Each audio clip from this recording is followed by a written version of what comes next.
Study IQ IAS, आपका selection हमारा mission.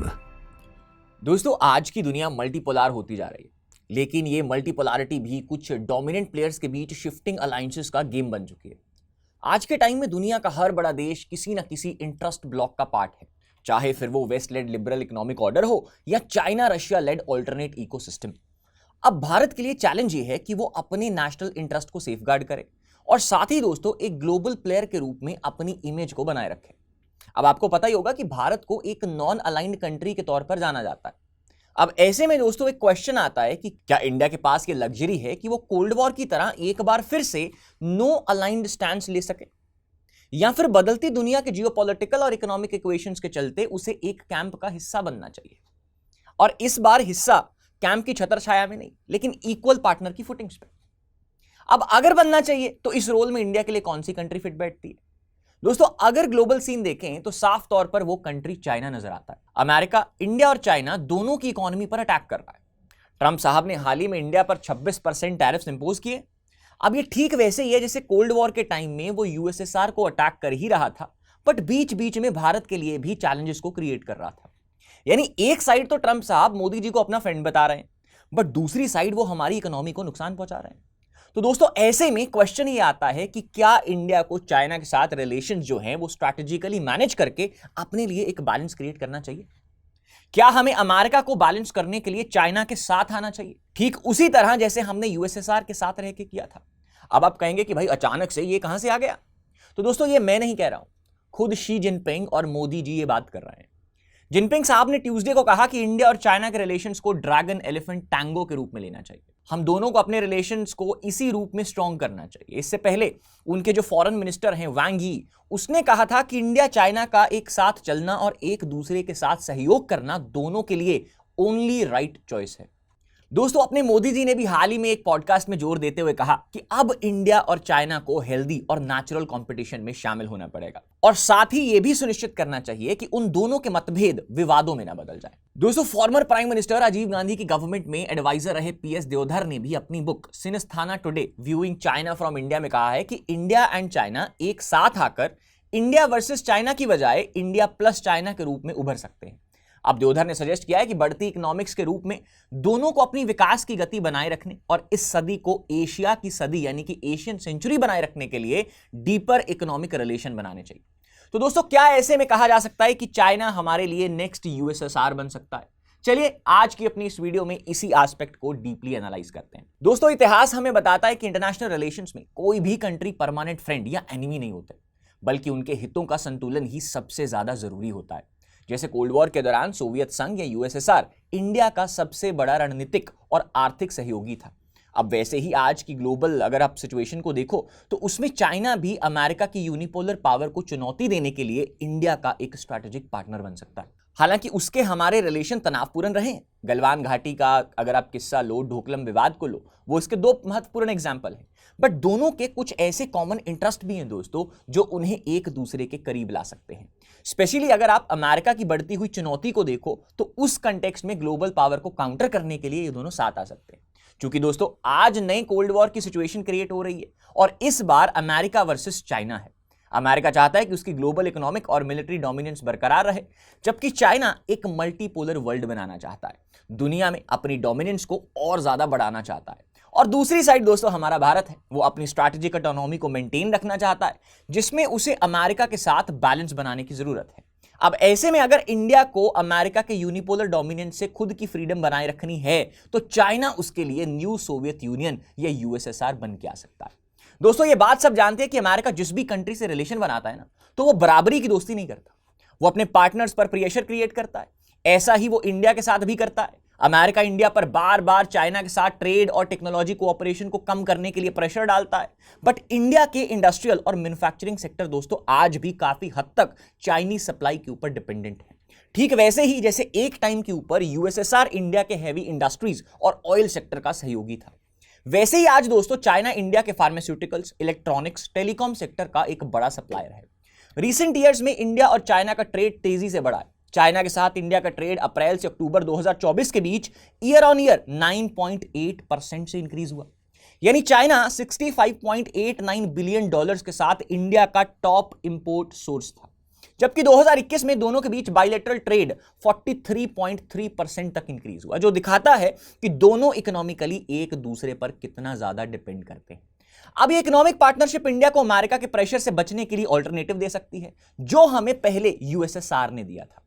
दोस्तों, चाइना का ग्लोबल इन्फ्लुएंस और उसकी एंटी अमेरिका पॉलिसीज उसे इंडिया के लिए पोटेंशियल अलाई बनाती हैं। चाइना की बेल्ट एंड रोड इनिशिएटिव और रीजनल कॉम्प्रिहेंसिव पार्टनरशिप अग्रीमेंट जैसे जो प्रोजेक्ट्स हैं, उसके इन्फ्लुएंस को बूस्ट कर रहे हैं। अब दोस्तों, इंडिया ने बीआरआई में इंटरेस्ट नहीं दिखाया था, क्योंकि भाई वो जो था वो हमारी स्ट्रैटेजिक ऑटोनॉमी को वायलेट कर रहा था। बट आरसीईपी जैसे कुछ अग्रीमेंट्स का हम लोग हिस्सा बन सकते हैं, लेकिन कुछ कंडीशनल अग्रीमेंट्स के, कि भाई हम डेयरी सेक्टर में नहीं पार्टिसिपेट करेंगे क्योंकि वो हमारे हितों के लिए अच्छा नहीं है। अब इससे क्या होगा, हम कंडीशनल अग्रीमेंट्स के ऊपर चाइना के साथ अपने इकोनॉमिक रिलेशंस को और ज्यादा बढ़ा पाएंगे। प्लस साथ ही क्वाड है, इंडिया, अमेरिका, जापान, ऑस्ट्रेलिया के थ्रू अमेरिका चाइना के खिलाफ स्ट्रैटेजी बना रहा है। लेकिन अगर इंडिया और चाइना अपने डिफरेंसेस को कम कर लें तो ये अलायंस भी वीक पड़ सकता है। प्लस दोस्तों, इन दोनों अलायंसेस के साथ भारत जो है वो क्वाड का भी मेंबर है।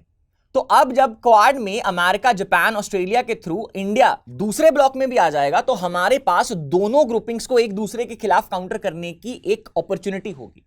अब जिससे चाइना अपने डिफरेंसेस कम कर लेगा, तो जिससे हम दोनों को एक दूसरे के खिलाफ बैलेंस भी कर पाएंगे। उसके बाद दोस्तों 2025 में अगर आप दोनों कंट्रीज इंडिया और चाइना की बात करो, तो उनके डिप्लोमेटिक रिलेशंस की 75th जो एनिवर्सरी है, उस पे रीसेंट एग्रीमेंट्स जैसे कि डायरेक्ट फ्लाइट्स को रिज्यूम करना, कैलाश मानसरोवर यात्रा स्टार्ट करना, अब ये दोनों चीजें हिंट देती हैं कि अभी से इंडिया और चाइना अपने रिलेशंस को इंप्रूव करने के मूड में है।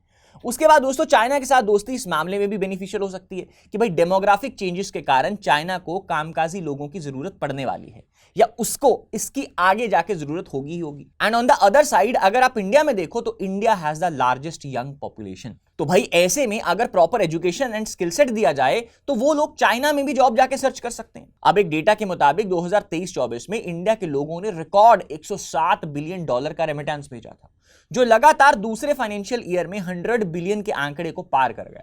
सोचो, अगर बाहर जाकर काम करने वाले लोगों की संख्या चाइना में जॉब्स करके इस रेमिटेंस को भेजे, तो रेमिटेंस का एक और बड़ा हिस्सा ऐड हो सकता है, जो हमारी इकोनॉमी को भी हेल्प करेगा। दूसरा दोस्तों, अगर हम इसी एस्पेक्ट को यूएसए से देखें, तो यूएस ने इस चीज को बंद कर दिया है, वो अब अमेरिका को आइसोलेट करने जा रहा है, तो उस कॉन्टेक्स्ट में भी हमारी ये मदद करेगा। अगला दोस्तों, मिलिट्री और स्ट्रैटेजिक एंगल भी है। देखिए, चाइना इंडिया के लिए यूएसएसआर जैसा मिलिट्री एस्पेक्ट में भी बन सकता है। यूएसएसआर ने इंडिया को वेपन्स और टेक्नोलॉजी दी थी, जिससे इंडिया अपने डिफेंस सिस्टम्स को स्ट्रॉन्ग कर सका। अब अगर आज चाइना चाहे तो वो भी इंडिया के साथ मिलिट्री कोऑपरेशन बढ़ा सकता है, स्पेशली जब अमेरिका इंडिया पे अपने इंटरेस्ट के लिए प्रेशर डालता है। एग्जांपल के लिए, जब इंडिया ने रशिया से S-400 मिसाइल सिस्टम खरीदा, तो भाई अमेरिका ने सैंक्शंस की धमकी दे दी थी। अब ऐसे में चाइना इंडिया का अल्टरनेटिव मिलिट्री पार्टनर बन सकता है। और 2020 के गलवान क्लैश के बाद लद्दाख में टेंशन कम होना, और अक्टूबर 2024 में रशिया में ब्रिक्स समिट के दौरान प्राइम मिनिस्टर मोदी और चाइनीज प्रेसिडेंट शी जिनपिंग के बीच बायलैटरल मीटिंग में दोनों ने म्यूचुअल ट्रस्ट, म्यूचुअल रिस्पेक्ट और म्यूचुअल सेंसिटिविटी की इंपॉर्टेंस पर भी जोर दिया था। अब साथ ही संचार और सहयोग को बढ़ावा देने पर भी सहमति जताई जा रही। अभी हाल ही में शी जिनपिंग ने इंडिया एंड चाइना के डिप्लोमेटिक रिलेशंस की 75th एनिवर्सरी के मौके पर कहा कि दिल्ली और बीजिंग को एक दूसरे के साथ मिलकर काम करना चाहिए। उन्होंने यहां तक कहा कि neighbours should find ways to coexist peacefully, मतलब अब वो शांति के साथ काम करने की बात कर रहे हैं। वो कह रहे हैं कि हम major international affairs, communication and coordination को बढ़ाने और बॉर्डर्स में संयुक्त रूप से शांति स्थापित करने के लिए रेडी हैं। कुछ ऐसी ही बातें मोदी जी ने भी एक पॉडकास्ट में कही थी।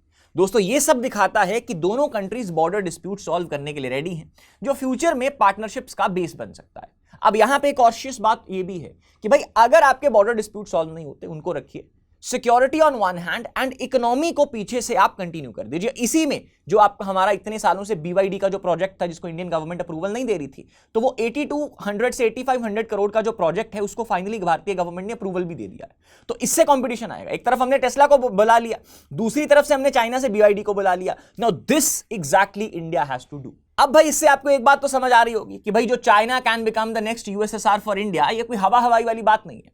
इसके पीछे मजबूत तर्क हैं दोस्तों। चाइनीज फॉरेन मिनिस्ट्री के स्पोक्स पर्सन गुओ ग्याक्युन कह रहे हैं कि दोनों countries ancient civilisations, developing nations and global South के इंपॉर्टेंट मेंबर्स हैं। साथ ही दोनों एक क्रूशियल मॉडर्नाइजेशन स्टेज पर हैं। उन्होंने कहा कि हमारे बायलैटरल रिलेशंस का हिस्टोरिकल अगर हम क्रम देखें तो वो दर्शाता है कि एक दूसरे की सफलता में दोनों ने योगदान दिया है, और cooperative dance of the dragon and the elephant दोनों के लिए एक राइट चॉइस है। अब ये बातें शो करती हैं दोस्तों कि चाइना इंडिया के साथ दोस्ती का हाथ बढ़ाने के लिए रेडी है। स्पेशली अमेरिका को काउंटर करने के लिए। अब ये ठीक वैसा ही है जैसे यूएसएसआर ने अमेरिका को कंट्रोल करने के लिए इंडिया से अपने रिलेशन स्ट्रांग किए थे, जिसमें दोनों के म्यूचुअल बेनिफिट्स थे। क्योंकि आज भी सेम सिचुएशन है, तो ऐसे में अगर चाइना इंडिया के लिए नेक्स्ट यूएसएसआर बन जाए तो डील बहुत ज्यादा इजी हो सकती है। लेकिन ऐसे में हमें एक बात सुनिश्चित करनी होगी कि भाई जो भी हो, जो चाइना हमसे प्रोमिसेस कर रहा है वो अपने प्रोमिसेस के ऊपर टिका रहे। दोस्तों, अब आप में से कुछ लोग जरूर कह सकते हैं कि भाई ये सब तो बस बोलने की बातें, ग्राउंड पे कुछ और ही चल रहा है। तो दोस्तों, चाइना तो कश्मीर जैसे मुद्दों पे इंडिया का खुला दुश्मन रहा है। हर बार वो पाकिस्तान के साथ मिलकर हमारे खिलाफ साजिश रचता है, चाहे वो यूएन में हो या फिर बॉर्डर पे हो। तो दोस्तों, अगर चाइना को अपनी ताकत दिखानी है तो इंडिया को उसकी पिच पे खेलना छोड़ना होगा। अब इसका क्या मतलब है? इसका मतलब सीधा है कि इंडिया को चाइना को अपनी पिच पर लाने के लिए एक ऐसा गेम प्लान चाहिए जो उसके नेशनल इंटरेस्ट को भी प्रोटेक्ट करे और ग्लोबल स्टेज पे उसकी पोजीशन को भी मजबूत करे। अब इसके लिए इंडिया को पहले अपने कार्ड सही से खेलने होंगे। अब अगर चाइना कश्मीर पर अपना राग अलापता है तो इंडिया को भी उसकी दुखती रग पर हाथ रखना होगा। दुखती रग मतलब हांगकांग और ताइवान। हांगकांग में लोग जब डेमोक्रेसी के लिए लड़ रहे थे तो उनकी आवाज को दबाया जा रहा है, तो ऐसे में इंडिया को चुप नहीं रहना चाहिए। हमें उनके हक की लड़ाई को ग्लोबल फोरम्स पे उठाना चाहिए, उनकी वॉइस को बुलंद करना चाहिए। And on the other hand दोस्तों, ताइवान का मामला है, एक ऐसा देश जो खुद को इंडिपेंडेंट मानता है, लेकिन इंडिया अब तक उसके साथ डिप्लोमेटिक रिलेशंस बनाने से कतरा रहा है। अब सवाल है क्यों? क्योंकि चाइना ताइवान को एक अलग कंट्री की बजाय अपना इंटीग्रल पार्ट कहता है। अब ऐसे में हम ताइवान के साथ ऑफिशियल रिलेशंस बनाकर शायद चाइना को नाराज नहीं करना चाहते, लेकिन दोस्तों ये तो हमारी कमजोरी है ना। अब जब चाइना हमारे कोर इश्यूज जैसे कि कश्मीर, बॉर्डर एक्सेट्रा में दखल करता है तो हम क्यों उसके सामने झुक जाएं? अब ये सब दिखाता है कि ताइवान के साथ रिलेशंस ना बनाना हमारी एक बड़ी स्ट्रैटेजिक चूक रही है। जब चाइना बिना झिझक हमारे मैटर्स में टांग अड़ाता है तो भाई हम क्यों पीछे रहें? ताइवान खुद को सॉवरेन कहता है और अगर हम उसके साथ दोस्ती का हाथ बढ़ाएं तो ये चाइना के लिए एक करारा जवाब होगा। अब ऐसा करके हम उसे अपनी पिच पर ला सकते हैं जहां हम अपने रूल सेट कर सकते हैं। दोस्तों, ग्लोबल सीन और चाइना की इकोनॉमी में स्लोडाउन के चलते अब टाइम आ गया है कि हम गेम को पलटें। ताइवान के साथ रिलेशन शुरू करना ना सिर्फ चाइना को हमारे साथ नेगोशिएशंस करने के लिए मजबूर करेगा, बल्कि इंडिया को एक बोल्ड और असर्टिव प्लेयर के रूप में एस्टैब्लिश भी करेगा। अब ये ठीक वैसी सिचुएशन हो सकती है जैसे हमने यूएसएसआर के साथ अपने रिलेशन स्ट्रांग किए, बट अपने हितों को ऊपर रख के, ना कि यूएसएसआर की खुद की शर्तों पर। दोस्तों, अब जरा गौर से सुनो कि चाइना की इकोनॉमी इस वक्त लड़खड़ा रही है और ये कोई छुपी बात नहीं है। कोविड-19 से पहले उसकी ग्रोथ 6.5% पे थी, लेकिन अब वो गिरकर ओनली 4.6% पे आ गई है। अब ये खुद चाइना का नेशनल ब्यूरो ऑफ स्टैटिस्टिक्स का डेटा बता रहा है। एशिया टाइम्स के मुताबिक चाइना इकोनॉमी अब स्टैग्नेट हो चुकी है। वहां पे लिविंग स्टैंडर्ड्स इतने नीचे गिर गए हैं कि कई देशों से भी पीछे छूट गए हैं। अब ये हाल दिखाता है कि उनकी इकोनॉमिक गाड़ी अब पटरी से उतर चुकी है। ऊपर से ट्रम्प भाई साहब ने उसकी इकोनॉमी को झटके पे झटके देने की कसम खा रखी है। अप्रैल 2 को यूएस ने चाइना पे 54% टैरिफ्स इंपोज कर दिए।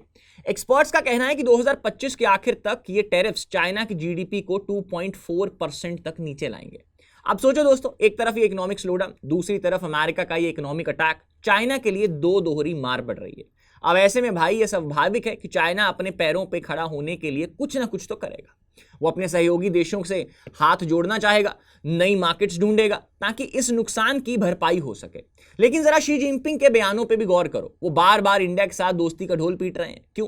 क्योंकि उन्हें पता है कि इंडिया एक बड़ी मार्केट है, एक बड़ा प्लेयर है जो उनकी इकोनॉमी को सहारा दे सकता है। साथ ही उनके दिल में यह खौफ भी बैठा है कि कहीं इंडिया अमेरिका के साथ मिलकर उनके खिलाफ कोई बड़ा कदम ना उठा ले, जैसे उनकी कंपनीज पे बैन या ट्रेड रिस्ट्रिक्शंस। अगर ऐसा हुआ तो चाइना पे तीसरी मार पड़ जाएगी और वो इस वक्त वो बर्दाश्त नहीं कर सकता। तो दोस्तों समझ लो, अब ये गेम पूरी तरह भारत के पाले में है। ये एक गोल्डन चांस है। चाइना की मजबूरी को हम अपने फायदे के लिए हथियार बना सकते हैं। हम अपनी शर्तों पे सौदा कर सकते हैं, चाहे वो ट्रेड कंसेशंस हो, बॉर्डर पीस हो या ग्लोबल फोरम्स की सपोर्ट हो। अब दोस्तों इंडिया के हाथ में है कि वो इस मौके को कैसे बुनता है, क्योंकि जब दुश्मन कमजोर हो तो उसे दबोचने का वक्त भी वही होता है। और अब आप कह सकते हैं कि भाई अगर इतना आसान होता तो फिर बात ही क्या थी। हाँ दोस्तों, ये सही है। इंडिया के लिए चाइना नेक्स्ट यूएसएसआर बनना एक बड़ा चैलेंज है। पहले तो देखिए, गलवान वैली क्लैश और डोकलाम जैसे पुराने झगड़े और चाइना का पाकिस्तान को कश्मीर पे सपोर्ट एक बड़ा ट्रस्ट इशू लाता है।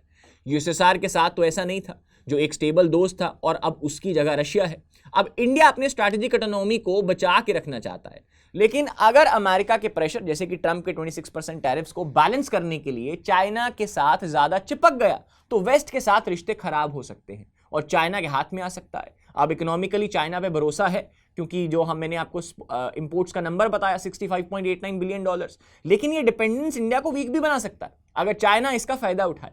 वैसे भी हमारा चाइना के साथ ट्रेड बैलेंस नेगेटिव ही है, हम उस पर बहुत ज्यादा डिपेंड नहीं हो सकते, हमें अपनी सप्लाई चेन डाइवर्सिफाई करनी पड़ेगी। और जियोपॉलिटिक्स में चाइना का बेल्ट एंड रोड इनिशिएटिव जैसे प्लान्स इंडिया के इन्फ्लुएंस को छोटा करते हैं और बॉर्डर डिस्प्यूट्स की वजह से मिलिट्री दोस्ती भी रिस्की है।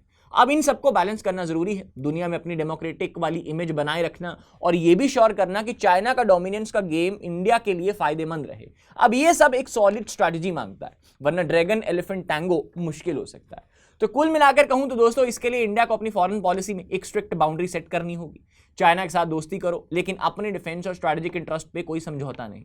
रशिया के साथ हमारे ट्रेडिशनल टाइज और अमेरिका के साथ ग्रोइंग पार्टनरशिप्स को भी साथ में रखो, ताकि इंडिया एक बैलेंस्ड प्लेयर बना रहे और ना कि किसी एक कैंप का फॉलोअर। दोस्तों, अब ये सब अगर सही से मैनेज हो गया तो चाइना हमारे लिए एक नया यूएसएसआर जैसा रोल प्ले कर सकता है, लेकिन थोड़े अलग अंदाज में। यूएसएसआर के टाइम में आइडियोलॉजिकल अलाइनमेंट था, लेकिन चाइना के साथ ये प्रैक्टिकल बेनिफिट्स और म्यूचुअल नेसेसिटी पे बेस्ड होगा।